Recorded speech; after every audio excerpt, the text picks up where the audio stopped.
Okay, so after 175 hours, I finally, I have beat Elden Ring.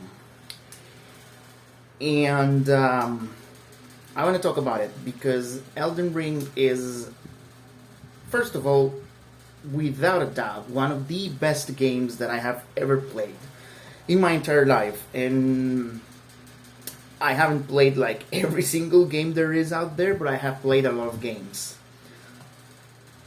And Elden Ring still manages to rise above a lot of games, a lot of expectations, a lot of past experiences. I don't know. Elden Ring is special, and I'm not saying that just because of the, hype that I have at the moment, because the game's recently new, and I just beat it. It took me a month, by the way. It took me 1 month to beat the whole game. 175 hours, that's just one playthrough, by the way. Only one playthrough. Funnily enough, I have, in one playthrough, I was able to get two different endings, and I'll explain what happened.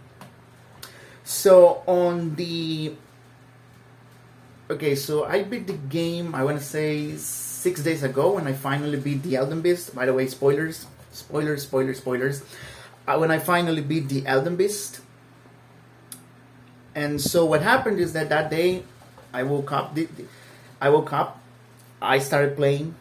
I completed a couple of dungeons. I, beat a couple of bosses, and then I said, okay, I feel like it's time. By the time I decided to finally go and beat the final boss, I had already beat the other bosses, your super bosses, Rykard, Millennia, Mog, all of that. I had already explored everything. In my mind, everything, because, I'll tell later. So I went and I tried to fight, and I got a really cool fight against Radagon, and then the aesthetically beautiful but mechanically frustrating fight against the Elden Beast. I beat them. That's awesome. And so I go and I get one ending. I decided to go with the Age of the Stars ending. I thought that was really cool. I really liked the whole Rani storyline. And so I got that ending, and so I explored. I didn't go straight to New Game Plus. I didn't go straight to my second journey. I decided, okay, I need to explore more, because I know for a fact I must be missing some stuff. And so, as a matter of fact, I went and I found some dungeons. I found one of the legendary armaments, the Golden Order's greatsword that you can find in the mountaintops of the giants. That is safeguarded by one of the misbegotten. Whatever. So I get that, and then there's a blackout. Electricity goes off. And I don't know, because I'm playing on PlayStation 4, and generally this thing has autosave. I turn off my console again and I load the game, but I notice, because the day before, the last thing that I did the day before was I defeated 40 sacks, the Lich Dragon 40 sacks. So I activated the Site of Grace in the Deep Roots. That was the last thing that I did the day prior to me beating the game. And I noticed when I go and click load or continue, that it says Deep Roots. And I'm like, what?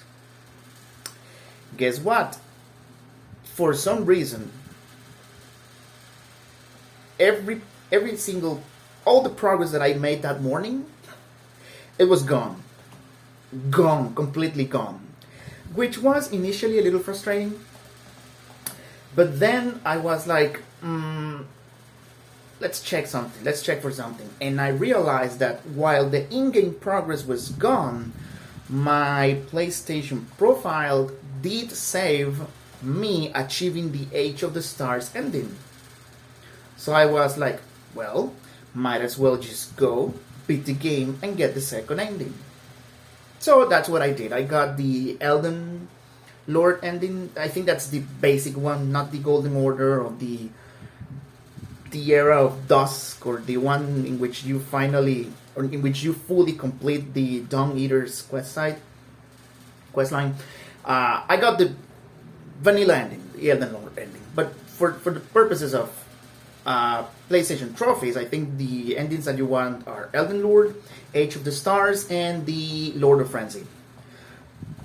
So that's what I'm going to do in my second playthrough. I'm going to try to, because I'm only missing.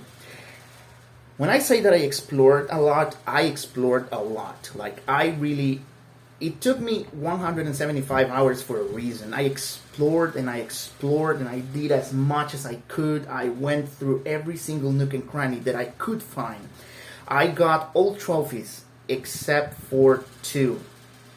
Obviously, the third ending and the legendary armaments. I read where to get the final, which is a spear that I didn't get. You find it in Lendl. But by the time I read where to find it, I realized, okay, there's nothing I could do because Lendl is already burned to the ground. So I cannot access their area again. So on this second playthrough that I am currently doing, I'll try to get all those 2 trophies. I'm not a platinum trophy chaser or hunter, whatever you want to call it, but I'm missing only 2, and they're not too difficult to get, so I'm going to do that.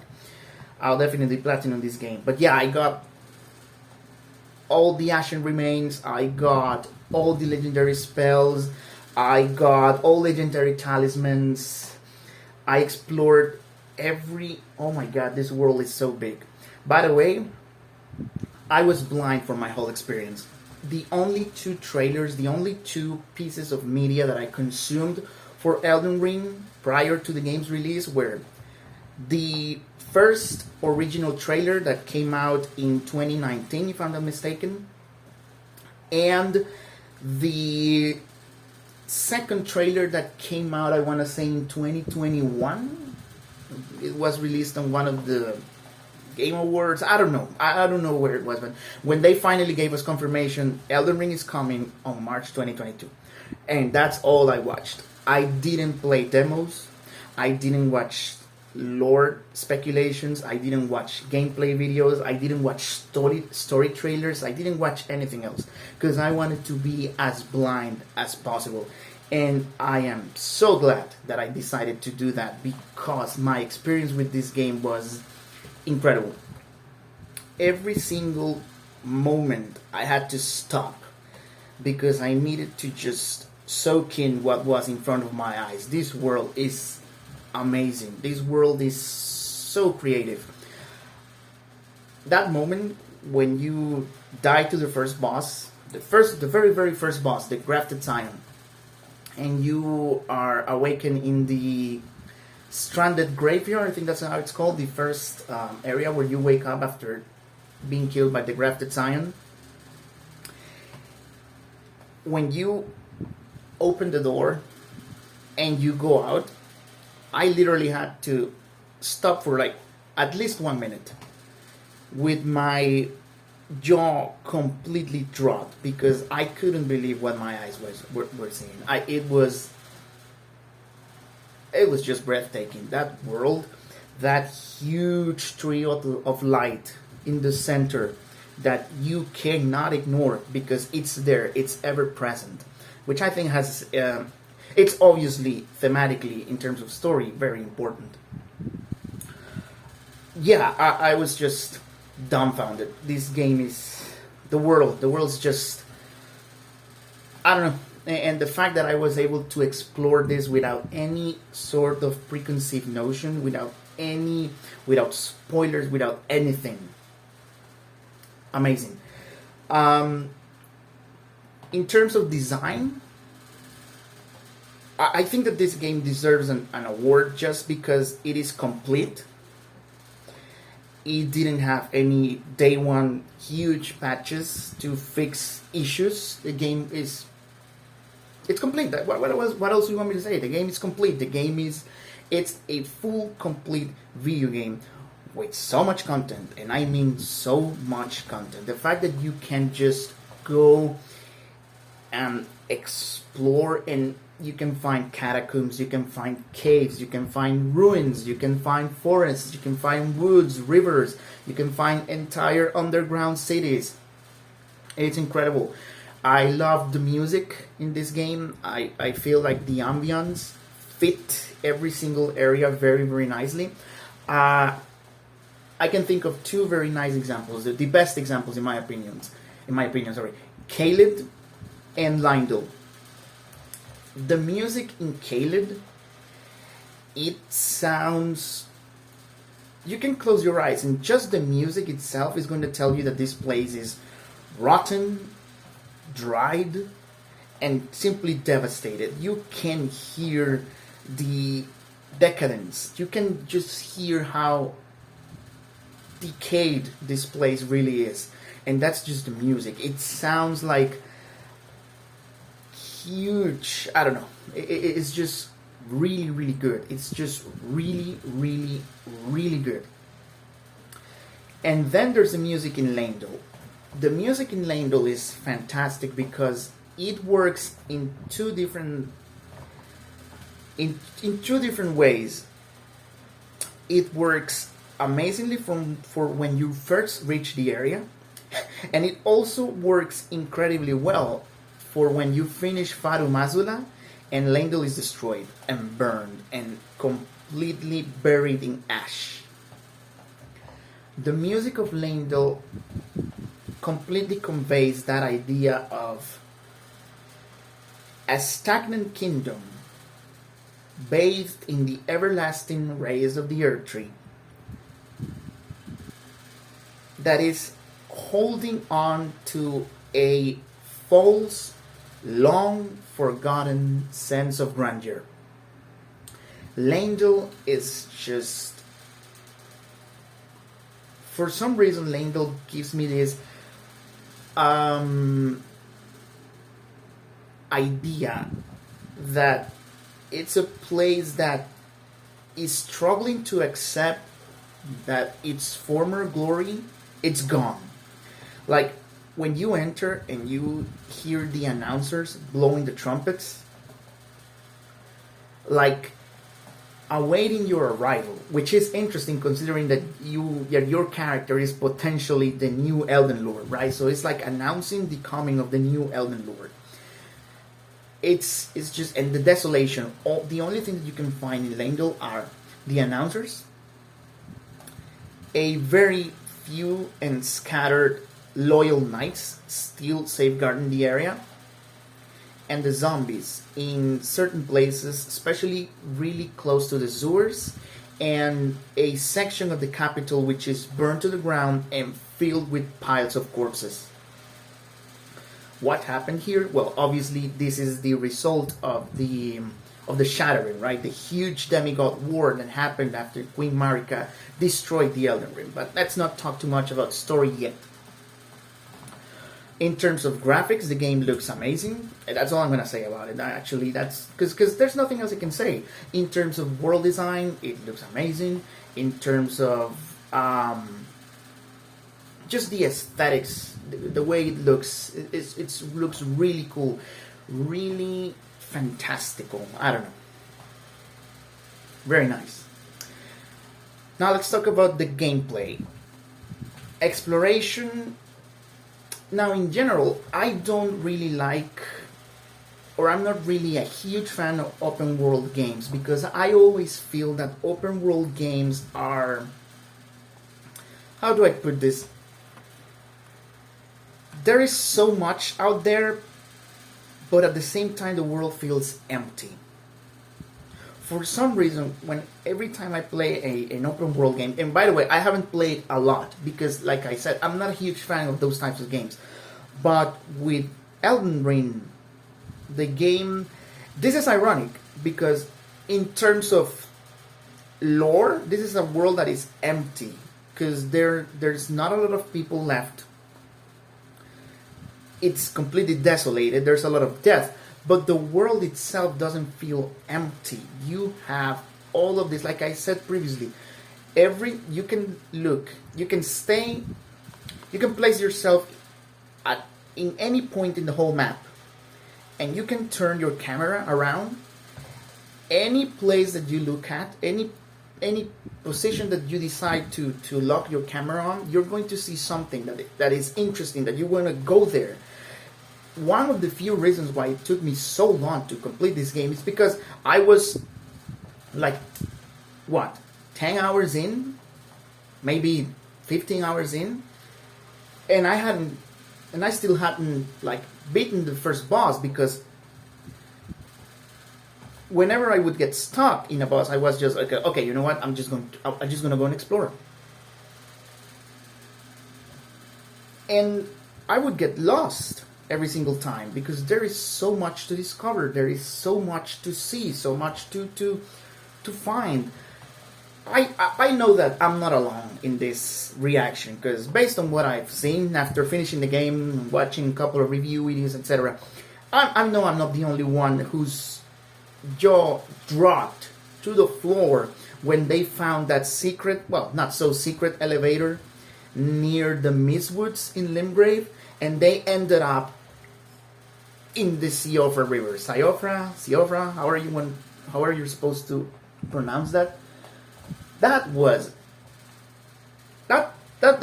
just breathtaking. That was, because you were not expecting that. I was just expecting another, I don't know, short catacomb, short dungeon, like the ones that I had previously explored prior to finding that elevator.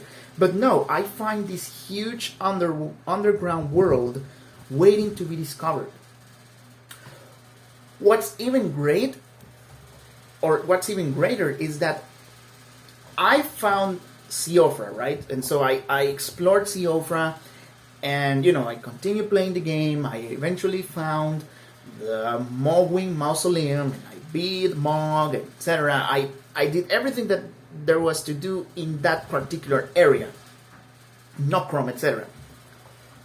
And then, while doing Ranni's side quest, which I do way later, I found that there is a second underground area, Noxtella and Ainsel. And I'm like, what? And then, even later, I discovered there is a third underground area, the Deep Roots. And I'm like, what? This game is huge. This game is gigantic. This game, it just doesn't stop. It's just incredible. It's just, and it organically wants you to explore it. This game, it doesn't have anyone telling you go there, except for a couple of instances, and even in those like instances where they tell you to look for something, that's what they say, look for X, but they never say he, she, it is there. They just tell you, go look, I need you to find this, and that's all they give you.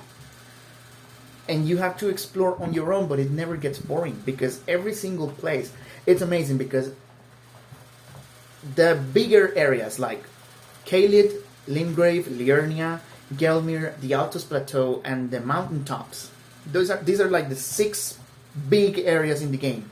Because Leyndell, Deep Roots, Siofra, etc., those feel more like dungeons, right? Even, the huge capital feels like a dungeon. Okay, whatever. Those 6 areas, they are huge, they are big, they are expansive, but they never feel, at least for me, obviously this is a very subjective, is this a review? I don't know what this is. This is a very subjective discussion. At least for me, every single place feels different. It could have been very easy, for example, for Liurnia to feel exactly the same in every single section of the lake, and yet at least I was able to always know where I was. Even if at the end of the day it was just one big lake. This world is just so majestically crafted. That's all I'm gonna say. Sites of Grace, I think there are too many Sites of Grace, which is good because it saves you the hassle of a lot of traveling, but at the same time there are some sites of grace which are like seconds, like 5 seconds in some cases away from each other. That's too much. That's too much. I don't know. At the end of the day, this didn't improve nor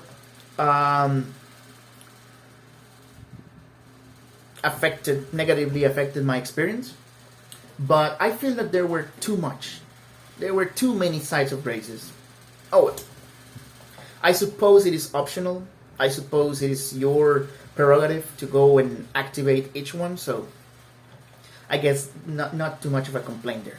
Side quests, I do feel that the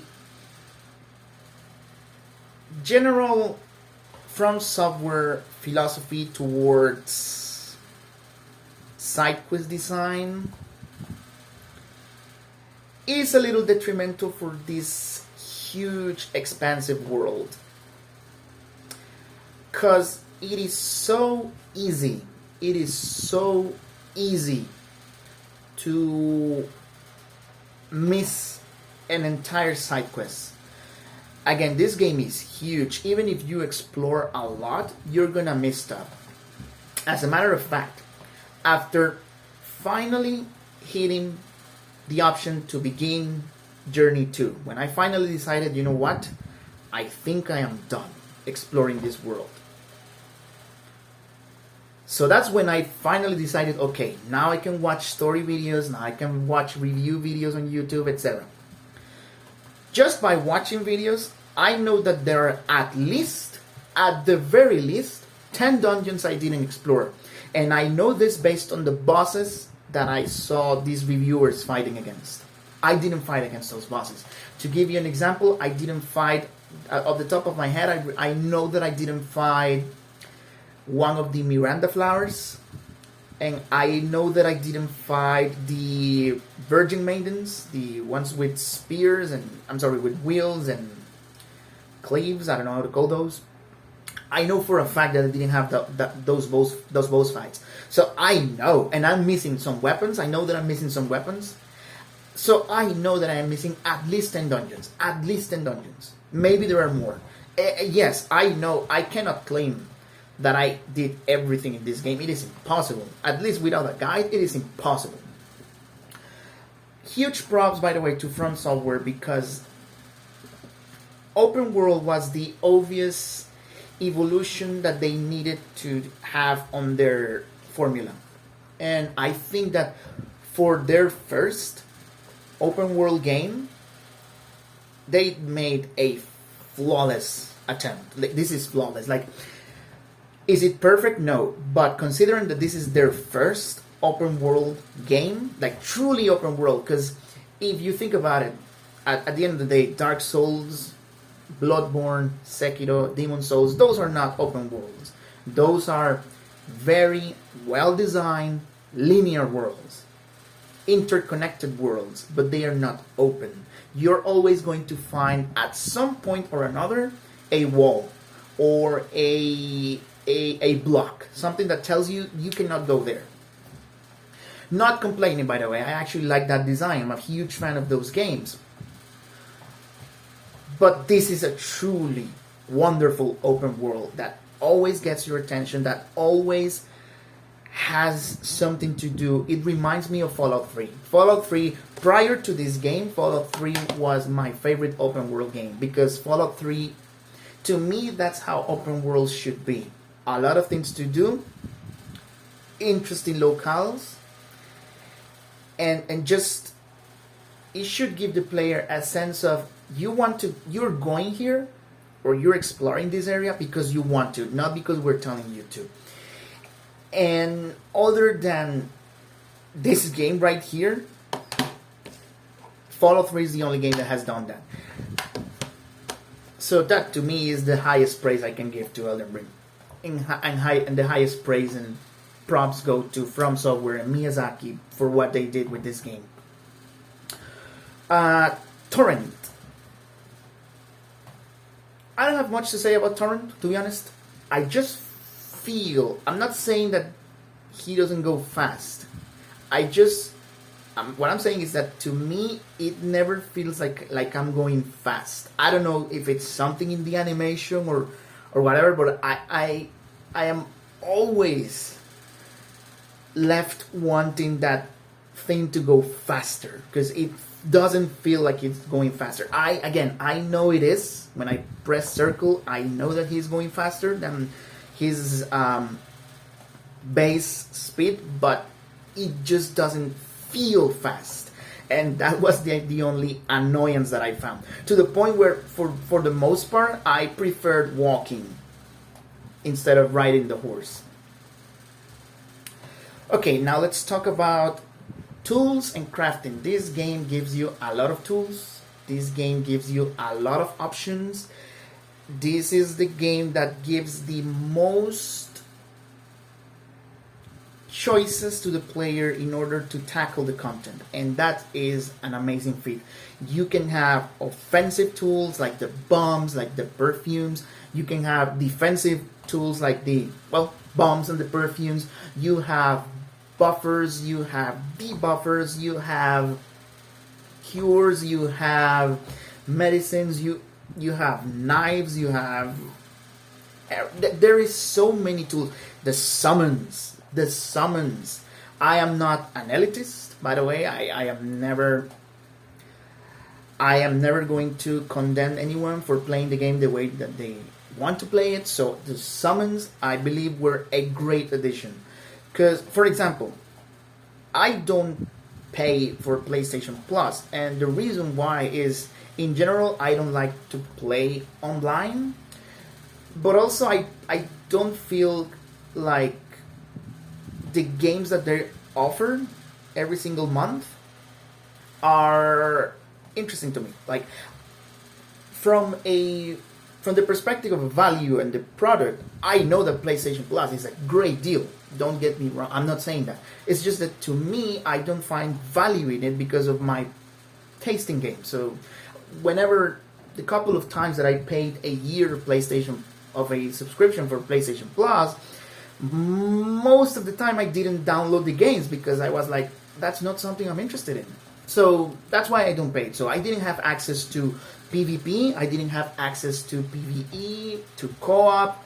So having the summons is an amazing addition to the game. I think that was just great. First of all, they're optional, so if you don't want to, you don't have to use them, but they're there. It's your prerogative if you use them or not, and I think it was great. It gives you that sense of, I don't have to do this alone. And the Mimic tier is just hands down amazing, because it's the same character, but better. Well, not better in terms of AI, but he's stronger. He definitely takes more punishment than your own character does, which at the same time is kind of weird, but oh. What else do I want to say? Yeah, I think, and crafting, I like crafting. It's easy to do. Materials are scattered everywhere. They're easy to access. And yeah, it's what it should be. It's an addition. It's optional. It's never imposed. You can go, in fact, for most of my, and this is how optional all of these tools and crafting elements are. I think I did my first crafting in my first summoning of spirits like 80 hours into the game. Like after beating Morgoth. That's when I finally decided to start messing around with those things, because I didn't feel the need to. Let's talk about combat. Let me preface combat and bosses. Let me preface this part by saying that I am not a great gamer. I am not a challenge runner. I am not a speed runner. I am not like amazingly skillful. I am not the best in one way or another. That being said, I have beat Dark Souls 1, Dark Souls 2, Dark Souls 3, Bloodborne, Sekiro, and Demon Souls. And I have beaten every single boss there is. Well, that's not true. There are 2 bosses that I have not beat. One, in Dark Souls 2, the pets, the Ivory King pets. Because fuck the frigid outskirts. And the other boss that I hadn't defeated is the second iteration of, oh my god, I forgot his name, the owl in Sekiro. But that's because I've only done one playthrough of Sekiro, and I didn't know that there was a side quest or an extra memory in the Hirata state in which you can find the owl, a super version of the owl. So I haven't done that. I'm planning to do that this year. Hopefully I can do it. But yeah, those are the only two bosses that I have not defeated in this franchise. So while I am not the best, I have experience. This game is the hardest. And sadly, it is my opinion that it is the hardest because From Software decided our player base has experience. They are trained because of years of playing our formula. We have to beat them. Also, there are so many options, so many possibilities in terms of tools, builds, weapons, spells, that they had to account for that. And so I feel like what they decided was, we need to make this hard. But their definition of hard in some cases, I believe, became cheap and overall, I'm just gonna say, bullshit. So many bosses have, I'll give you an example. So many bosses, and I'm looking at you, Morgoth Mergit, have punishing attacks that, or rather unpunishing attacks. Now the formula in general for the past couple of games has been, you pay attention to the boss, you learn its moveset, you read it, and you choose the appropriate moment to attack. And in this game that is true, except when it isn't. Because, for example, Margit can have follow-up attacks that he's only going to do if and when you approach him after he finishes a combo. So he's punishing you for trying to punish him. Now, in my fight against Margit, specifically Margit, I found only two moves that I could consistently and, most importantly, safely punish without getting damage. Problem is, it was rare for him to use them. So I had two choices. I could trade blows and basically get killed because he deals a lot of damage. Or I could have a fight that's going to take at least 5 minutes. Now, 5 minutes is not a long time, but if you are consistently dying, because if you're learning the boss patterns, etc., etc., etc., 5 minutes suddenly becomes 2 hours or 3. I don't know. To me, that wasn't very good. I don't know. Radan, for example, Radan was such a berserker. I was able to beat Radan pre-patch, by the way. I beat Radan pre-patch. And I'm still wondering, how am I supposed to kill Radan if I don't summon the army of NPCs that the game's giving me? They're giving you those for a reason. Again, I'm not skillful. I'm not great at the game. I'm just a casual player. Just a normal, regular guy playing the game. I don't have the skill to beat him on my own. That was bullshit. Radan was bullshit. Malenia. Fucking Malenia. Yeah, in case you didn't know, she's the Blade of Mikola. Okay. I spent a month playing this game, right? 175 hours. I am not joking, I'm not exaggerating. A month is generally 4 weeks. Alright? Out of those 4 weeks, one I spent fighting Malenia. Yeah. 1 week fighting Malenia. Malenia is bullshit. I'm sorry, but Malenia is bullshit. That waterfowl dance can go to hell. It's such a bullshit attack. And here's the thing. Yes, there are ways to evade it. There are ways to dodge through it. I have seen those. But they rely on you having distance. They rely on you having a sufficient amount of distance to outrun her first stage. Problem is, Malenia can decide at some point after you deal 25% of health to just do it. And the winding is not too long, the attack is very fast, and she can cross the entire arena. The arena being big means shit, because she can just, she can just catch you whenever she decides to. She can just catch you.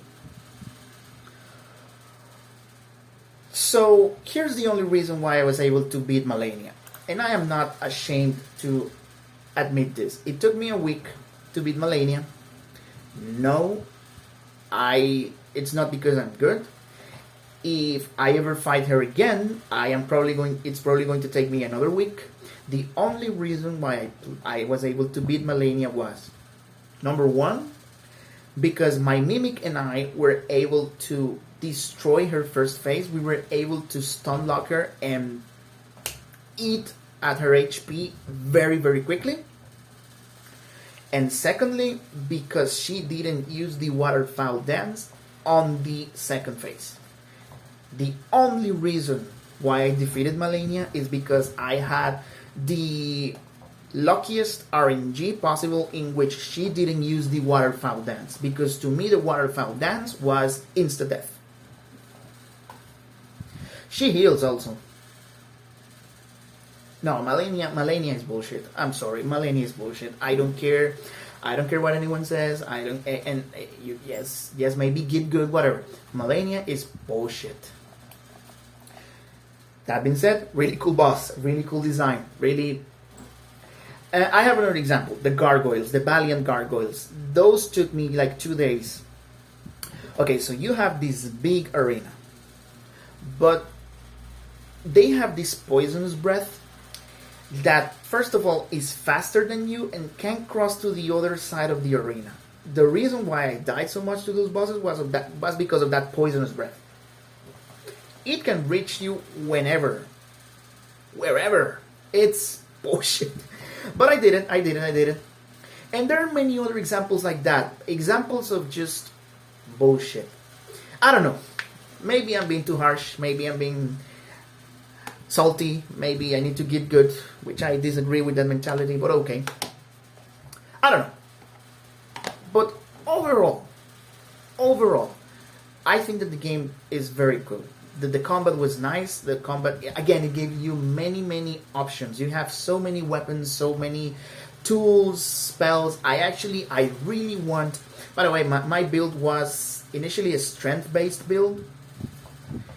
But then I found the Godslayer Greatsword, and I really wanted to use that, so I started to put some points into Faith. At the end of the day, I ended up like level 160, I want to say. 50 Strength, 30 Dex, 42 something Faith, 35 Vitality, 35 Stamina, 20 Arcane, and the rest was allocated to FP. Or mine, I think that's how it goes. Now, 35 health, 35 vitality, 35 HP. That's a record for me. Here's the thing. Some years ago, I watched a... There's this channel. I think he's the original creator of the one-shot boss challenge in Dark Souls 1, Vegeta. And what he was very skilled. He was very systematic in his approach. He was just an amazing Dark Souls player. I haven't watched him in a while. But he said, at the time, there was no Dark Souls 2. And there was only Demon Souls and Dark Souls 1. And I remember that watching one of his playthroughs, he uttered a phrase that stuck with me. He said, if you level up your HP, is because subconsciously you are expecting to get hit. And subconsciously you want to exchange blows with the boss. And that means you are not willing to learn how to roll, how to dodge. He didn't use those exact same words, but that was basically what he was trying to say. And that spoke volumes to me. And ever since I heard that, I decided, you know what? I'm not spending points in HP. I need to learn how to roll. I need to learn how to dodge. And I had been doing that ever since that. I did that for Dark Souls 2. Well, especially because in Dark Souls 2, any point, any attribute gives you HP, so there was no need for me to. I did that for Bloodborne. I did that for Dark Souls 3. Sekiro, you even had to level up. I did that in Demon Souls. Yeah, that's how I like to play. In Elden Ring, I felt like the game was punishing me for not having enough HP. It's one thing. It's one thing to have fewer mistakes that you can do, because that's what HP does in these games. HP is basically how many mistakes you can make before they kill you. That obviously is expanded by the amount of healing that you have, etc., etc., etc. But basically, HP works in how many mistakes have you make. So it is one thing to have fewer mistakes, right? It is one thing to play and knowing that Calamite can only hit you 4 times or 3 times, or knowing that the Fume Knight can only hit you 4 times or 3 times, or that's one thing. It's another where I got to the point in which I wasn't allowed to make any mistakes because everything was one-shotting me. So I had 2 options: get good, play flawlessly, or put points into your vitality to get more mistakes. I decided because again, my choice. I'm not entirely blaming the game for this, but I decided I need to put some points into my vitality, because it was getting to the point where fighting the bosses and learning the patterns, it stopped being fun. It became a chore, and I don't want to play games and feel like they are a chore. I want to enjoy my time. So that's what I did. Oh, I do want to say that I feel that it's a shame that the combat overall, even though we have all these options and the Ashes of War, etc., and many like weapon skills and spells, and I feel that it's a shame that they didn't try to innovate too much. All the efforts in the design of this game went towards exploration and world, not so much in terms of combat. Except for the bosses, of course. You are fighting Sekiro bosses, or in some cases Devil May Cry bosses, because Malekith, holy shit, that guy can jump. That guy can fly through the arena and there's no way you can catch him.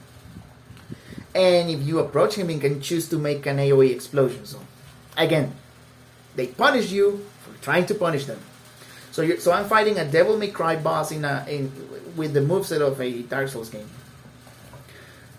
I'm gonna stop complaining. I still feel that in terms of combat, Sekiro is better. Sekiro tried a new formula. Sekiro tried something new. But let's just stop there. My favorite moments were, first of all, that getting out of the catacombs, the very first catacombs, and just watching Limgrave. I think that sense of wonder will stick with me forever, because that was an experience.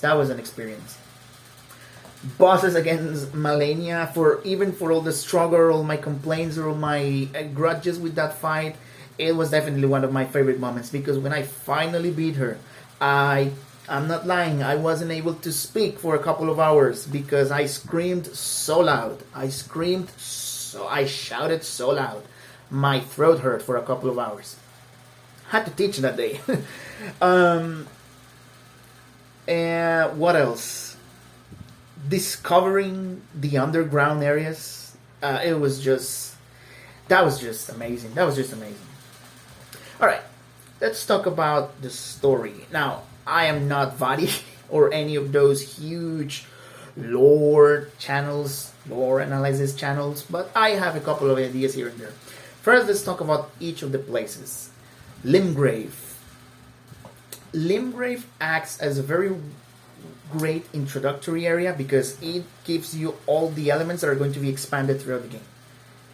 Lots of optional bosses, lots of optional areas, huge expansive world, unprecedented, or rather unexpected encounters on any corner. Yeah, Limgrave is just, it looks very, typical medieval region, right? You can still see that this is a place like they are afraid of something. I don't know how to put that, but this is a place where everywhere you go, even though it is beautiful and pristine, you can find something messed up. There's a sense of oppression here, and long and behold, Godric, right? I'm going to talk about him later, but yeah, you can find, like in Limbo of the Weeping Peninsula, there is all this sense of oppression. I don't know how to put it. It's just, I don't know. Then there's also Stormvale. Stormvale was amazing. Stormvale was fantastic design-wise, and just in terms of atmosphere, you can feel, because that's when you find how messed up this is. When you find Roderica near the Stormhill Shack, in the Stormhill Shack actually, and she tells you, all my friends were killed, their heads, their arms, their legs cut off. And then you go into Stormvale Castle, the area where you can find the grafted scion, and you see all these limbs hanging from the roof. Creepy as hell. Creepy as hell. This was at some point the domain of the Stormlord. I don't think he was responsible for. No.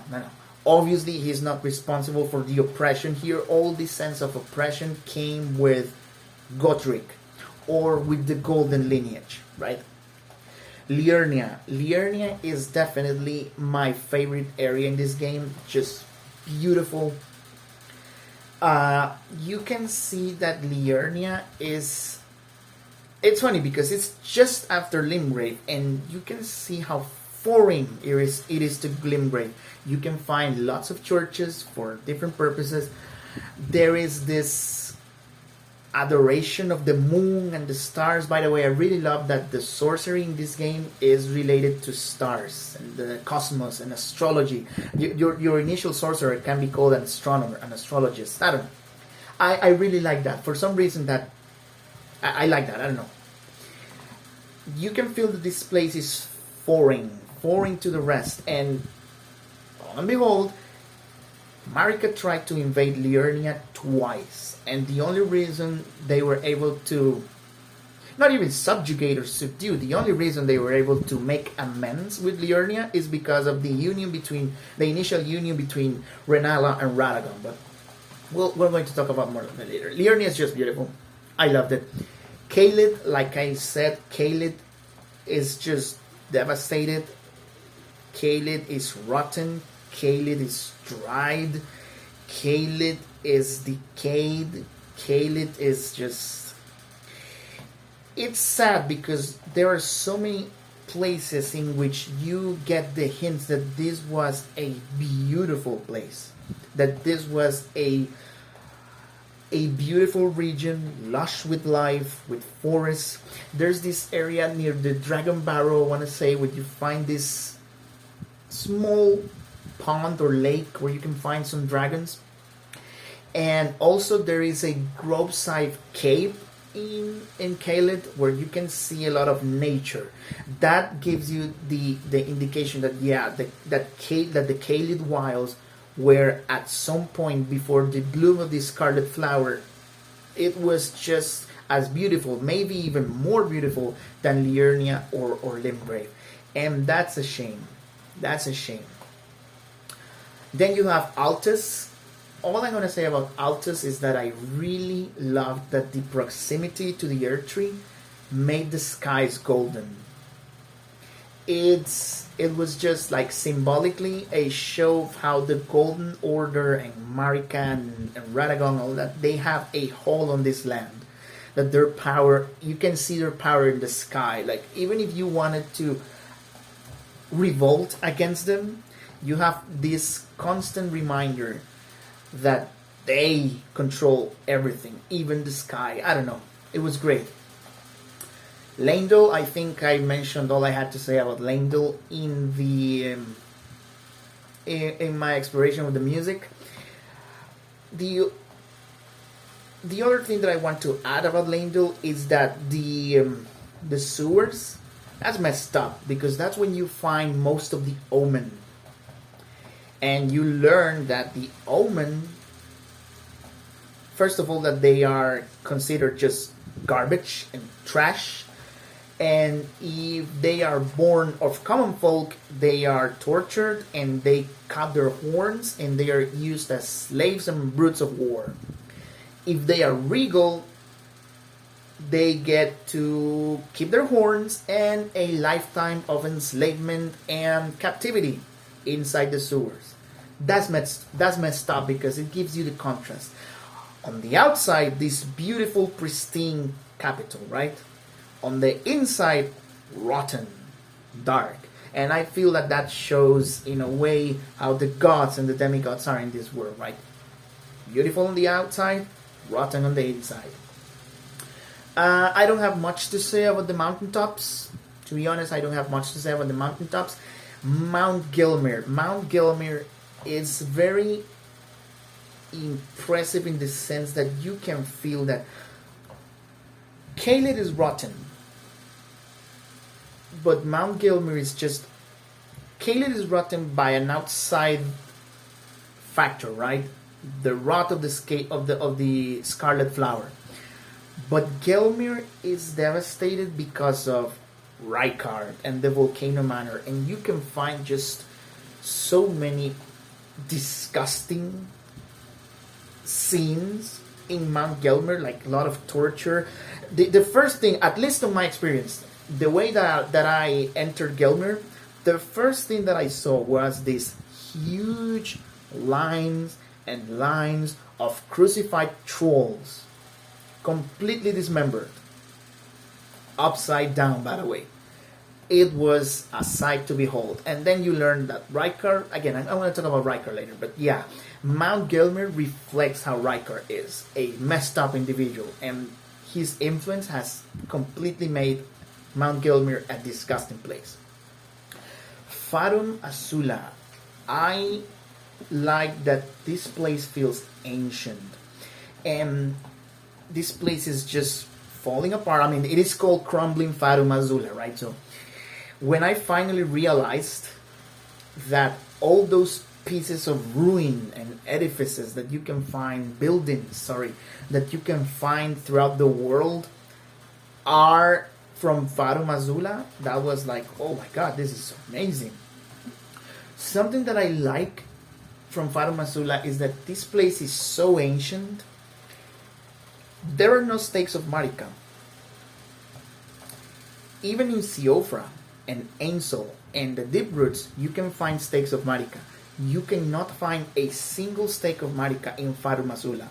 This tells you that this place is ancient, that this place was here, and that any form of culture, society, whatever it is that existed here predates by a huge amount of time Marika and the Golden Order, because there is no sign of adoration to her.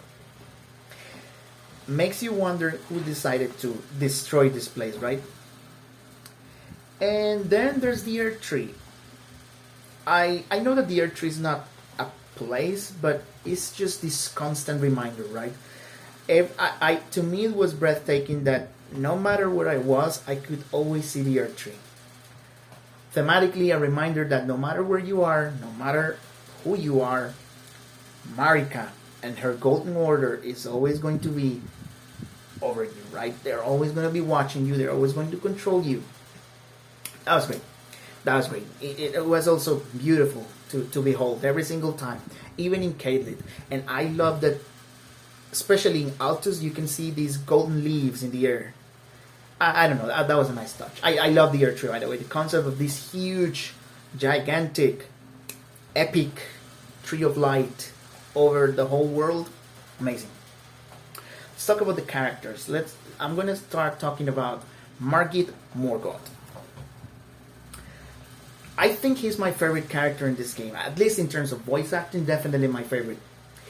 He gives me the impression, he's an omen, right? He's an omen, a regal omen, because he is the he is the son of Marika and Godfrey, right? So he gives me the impression, but he was an omen. And remember, in this society, we enslave and we capture omens. We capture the omen. So I imagine that Morgoth and Morg, his twin brother, they were tortured, they were captive, but most importantly, they were indoctrinated. Every single time that Morgoth or Margit appears, he talks about the flame of ambition, that we are emboldened, that we need to live these aspirations, but it feels very like he's preaching. To me, it seems that he was brainwashed into defending the capital and the Earth Tree and the Order. And you can see it in the sense that he's the first boss, the first like story boss. He's our first block. He's our first wall because he's deciding I'm not even gonna let this guy continue proceed. I'm not gonna wait for him to come here. I have to get to him or to her, depending on your character. I have to get to this tarnished before they get here. It's like he recognizes the threat, maybe, or just as he's too precautious. But yeah, he wanted to protect the Earth Tree at all costs. At all costs. That being said, I also think that he may have been in allegiance with his brother for something else. Because in the second phase of his fight in Lendl, he has an attack which reminds me of Mog's attacks of fire blood. I don't know. Speculation, obviously, but yeah, very interesting character. Again, I feel like he was indoctrinated. Like he is acting out of all this torture and brainwashed captivity. All this, there is this line in one of the item descriptions related to him. I don't remember exactly which one, but that said that he never knew love, but he loved in return. Gives me the sense that he wanted to please his parents. I don't know. It's just a tragic character, you think about it. Godric. The only word that I have to describe Godric is pathetic. Godric the Grafted. He's pathetic. He has this huge sense of grandeur to him, but he's just pathetic. Like he is worshipping a dragon, which based on the size of the dragon is one of the mob dragons that you can fight in the Caelid Wilds. So it's just a regular dragon, not even an ancient or a big one. It's just a normal dragon. But to him, that is ancient dragon, truest, mightiest of the powers. It's just pathetic. By the way, I feel that he decided to do whatever it is that he did to his body, the grafting, because of his defeat towards Melania. Against Melania, sorry. There is these swords that you can find in various areas in the game that have little lore tidbits that call him Godric the Golden, not Godric the Grafted. So this happened before his, extreme makeover, if you will. He is just pathetic. Apparently he, at some point, insulted Melania. He hid during one of the wars. He hid with the women. He's just pathetic. And he has this sense of, see, look at me, watch me, I am great, I am. But at the same time, I feel that that's the result of, because when you fight with Godfrey, a lot of his dialogue is strength dictates everything. You cannot gain a crown without strength. You need to be a proud warrior. You need to be powerful. I feel that line of thinking remained in the Golden lineage, and he was affected by that. He was probably very, I don't know, insecure about himself, but there's this constant saying in our family, we have to be strong. So there's this conflict to him. I don't know. At the end of the day, he's still pathetic because after all his torture, after all his efforts, he managed nothing. we still kick his ass. We still destroy him. Yeah. Renala feels like a character who was truly in love and could not like overcome Radagon's leaving, and she just got crazy. I have a theory that, well, it's not just my theory, but many people speculate that the children that are in her boss fight are her own attempts at reviving Rani. Which brings me to Rani. Rani is... she just wants the order to stop. She is like... she likes insurrection, but she, instead of going head to head against the other demigods, she wanted to be more subtle about it. And at the end of the day, at least in my playthrough, she got her way. She was able to bring the Age of the Stars. I do think that the Rani that we interact with, I mean, she is Rani. Personality-wise, that is Rani. In terms of conscience, that is Rani. But I feel that her body is that of the Snow Witch who trained her. I believe that Rena is the Snow Witch, and that's why he uses her name, because she is very secretive. She is very hidden. She doesn't want to be found. So she is using her body and her name because she destroyed her own body when she was marked with the Rune of Death, right? With a death mark. I don't remember exactly the term, but yeah. It's interesting. It's an interesting character because at the end of the day, she also wanted power, just like the other demigods. But instead of a warmongering approach, she went the other route, the manipulative, the subtle approach. Radahn, and here's one piece of speculation that I have. Radahn is, in terms of lore, I believe just in terms of raw power, Radahn is the most powerful entity in this setting. Radahn is just brute force. Radahn is just force. It's just brute strength. I believe that the meteor that Radahn was holding, that Radahn was attempting to stop Rani from achieving her goals. My only piece of evidence is that where does the meteor fall? When you finally beat Radahn and the star shower begin, where does the meteor fall? Over Nokrom. Who wants you to go to Nokrom to steal something? Rani. And for what purposes? Well, the Age of the Stars.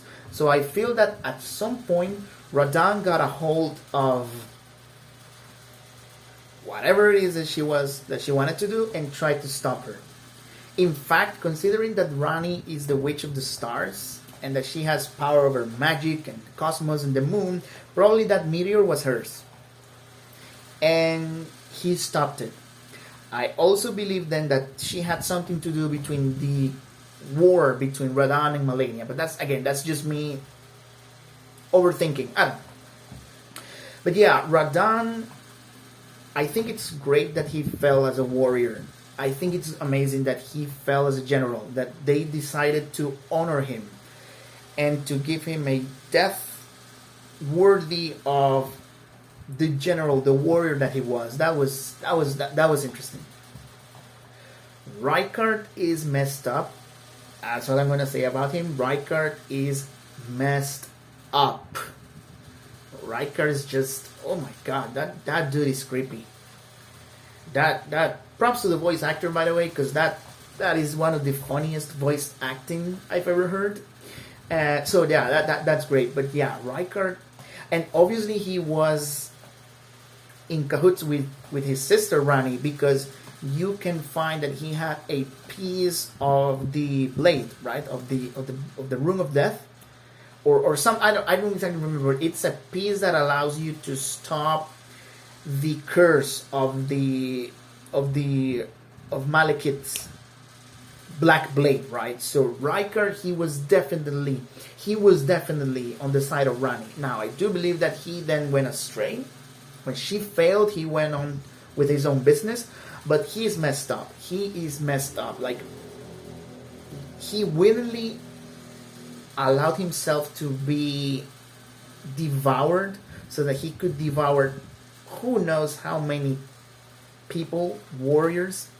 And Tanith, his consort, she's just as messed up as he is, because she blindly and completely supports him, and she tricks us into going and becoming one of his, sacrifices. And then you find her feeding on his corpse. Again, Gelmir is messed up because Rykard is messed up. That's fucked up.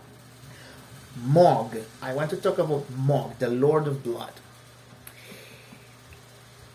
Obviously, he is Morgoth's twin, so I believe that he had the same experience as Morgoth had, captive, tortured. They tried to obviously indoctrinate him and brainwash him, but I feel like at some point it didn't work on him, and he became insane. He's creepy. He is creepy. I find it also interesting that the Lord of Blood is susceptible to bleeding. This tells me that he is just Lord of Blood in name only. And I think this is supported by the fact that when Gideon is talking to you about the other demigods, he says the only thing that we know about this guy is that he calls himself the Lord of Blood. All that we know is something that calls themselves the Lord of Blood. I don't think the Lord of Blood should be susceptible to bleeding, which tells me this is just an auto-proclaimed title. That's all there is to it. But he's insane. He's crazy. He went and he stole Miquella in his cocoon to influence him or whatever. And I'll tell you why this is messed up, because Miquella is a child. How do I know this? Well, phrasing. The words that they use to describe Miquella is that he was cursed with eternal childhood. Now, to me, the word childhood is important. They are not saying that his body will never grow. They are saying that he has eternal childhood. And to me, that implies that it's not just that his body is not going to grow, his mind is not going to grow either. Miquella is going to be in an eternal state of innocence, childhood innocence. So it is messed up that Mog stole Miquella for who knows what purposes. I mean, obviously he won, but yeah, that's fucked up. That's fucked up. And I think this is also supported by the fact that Malenia she's the blade of Miquella, by the way. She will always stand beside her brother, defending him. Why? Because he's a child.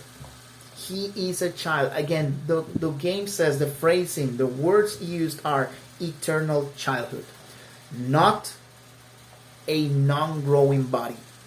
That's different. Childhood implies innocence. Childhood implies lack of maturity. Notice how his biggest desire was to cure Malenia. And I believe that innocence is what makes him the fiercest of the Imperiums. That innocence makes him unable to accept certain facts, which means he keeps trying and trying and trying and trying and trying. He found a way to repel the Lord of Chaos. Think about that. Think about that. Interesting. Malenia, I find that if Radahn is the strongest in terms of just pure force, pure strength, brute, like prowess, Malenia is the most skillful. I believe that in the fight between Malenia and Radahn, it is said that it came to a stalemate. But honestly, I feel like Radahn lost. Look at what happened to Khalid, which were obviously the domains of Radan. That's where you can find his castle. Khalid was destroyed. Again, Khalid is rotten. Radan, he lost his consciousness. The only thing that Radan remembers, and this is interesting, is that he needs to stop this meteor from falling. Why? If this meteor falls, my sister is going to be able to continue with her plans. She's going to steal the order, whatever. I don't know. How did Mog manage to steal Mikela? I mean, we get there, we just walk there, she wakes up and starts pounding herself. She starts destroying us just because we walk in there. And they're telling me that Mog just went in, stole the cocoon of Mikela, and she didn't notice? Which makes me think that he didn't steal Mikela, that he manipulated Mikela. And because Melania is blindly loyal to his brother, to her brother, she just went along with it because she trusts him. She trusts Mikela completely. That's like my interpretation of what happened. I don't know. Gideon Hoffner, all I have to say about him is that it was obvious that he was going to betray me for some reason. The way he speaks, I don't know. Hugh the blacksmith, he sounds tortured. He is. I mean, obviously he's in shackles. But to me, it was breathtaking. Oh, no, I'm sorry, not breathtaking. It was very sad when he was losing his mind, which I think that was Marika, by the way, because she's the last one I want to talk about. But and he said, "Let me say this one time before I forget, because this is the only chance that I'm gonna get, my lord." And he sounded so relieved that finally the curse of Marika would be lifted. Which brings me to my final character, Marika / Radagon. I think that they are twin brothers.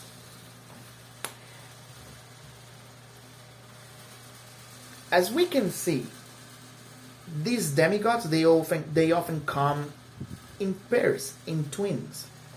We have Melania and Mikela. We have Mog and Morgoth. I believe that Rykard and Radan were twins. There's nothing in the game that says that they are, but there's also nothing in the game that says that they aren't. So I believe that they are twins. I believe that Godfrey and Godric, that they were twins as well. So it's not so, I don't know, I feel it's not so outlandish to think that Marika and Radagon are twins. And if not, they're opposites. I mean, obviously Marika is female, Radagon is male. I don't know, something about it. I feel like they are twins. Incest? Well, look who participated in the creation of this world, right? Obviously, you understand that reference. If you don't, well, watch Game of Thrones. Yeah, Marika is to me a warmonger. She was chosen by the Greater Will to be the vessel for the Elden Ring and all of its power. And when she got that, she wanted expansion. Because I am Queen Marika the Eternal. Everything belongs to me. And so she started subjugating every single... She went first for the Lord of Storms, then Khalid, then she went with Siofra and Ainsel, and that's when you started going with the stakes of Marika there. She tried to subjugate Liurnia twice, and again, the only reason they were able to make amends or to get an allegiance with Liurnia is because she decided, okay, go Radagon, destroy them. Radagon, I believe, he's not a warmonger. I believe that Radagon he's a very wise individual, and he pursues knowledge. He wants to be perfect. Look at what he did when he met Renala and he fell in love with her. He decided to study sorcery. Then when he returned to Marika, he decided to study incantations, which at the end of the day, they're basically the same thing. But he wanted to be complete, right? That's how they call it. He wants to be complete. But he's not a warmonger. I do believe that if Marika is more impulsive and she doesn't like to be controlled, I feel that Radagon is the opposite. Again, in my interpretation, Radagon and Marika, they are opposites. So Radagon is more submissive, Marika is more controlling. So he would only, obey all Marika's orders. Marika, again, she's a warmonger, she's greedy, and I feel that she's the type of person that said, if it's not mine, it's no one's. I believe that that's why Rani decided to try to overthrow her, because of her constant oppression, because of her constant warmongering, because of her constant desire for more, for expansion. And what did she do? What did Marika do as soon as there were new Empyreans chosen to be successors to the Elden Ring? When Miquella, Malenia, and Rani were chosen as Empyreans, what did she do? She destroyed the Elden Ring. If it's not mine, it's no one's. And that's what started the decay of this world. I feel that Marika, she placed a curse. She placed a curse in this world. And I don't know. It's crazy. It's crazy. I think that's all I have to say about Elden Ring. Definitely a great experience. I will play it again. Definitely going to play it again. In fact, I am playing it again. Not with the same amount of, I don't know. Not in the same doses that I was playing before. I was playing for hours in my first playthrough. Now I'm just going to, because I need to rest a little bit. But I am definitely going to platinum it. Amazing game. It deserves all the praise. This is definitely going to be Game of the Year. I don't believe much in those trophies or accolades. I believe they're bullshit, but this game does deserve that recognition. Huge props to Miyazaki. He made a quintessential open world game. This is going to be the template, by the way. I feel that it is crazy that there are reports of other game developers bashing this game because of its success. I'm sorry. But from here on out, after Elden Ring, if your game is not as good as Elden Ring, maybe not as good, because we don't want clones, but we want games that are as polished as Elden Ring. If your game doesn't accomplish that, your game's going to fail. That's all there is to it. This is a quintessential open world game. This is one of the best games ever created, and that's all I have to say about it. I am done.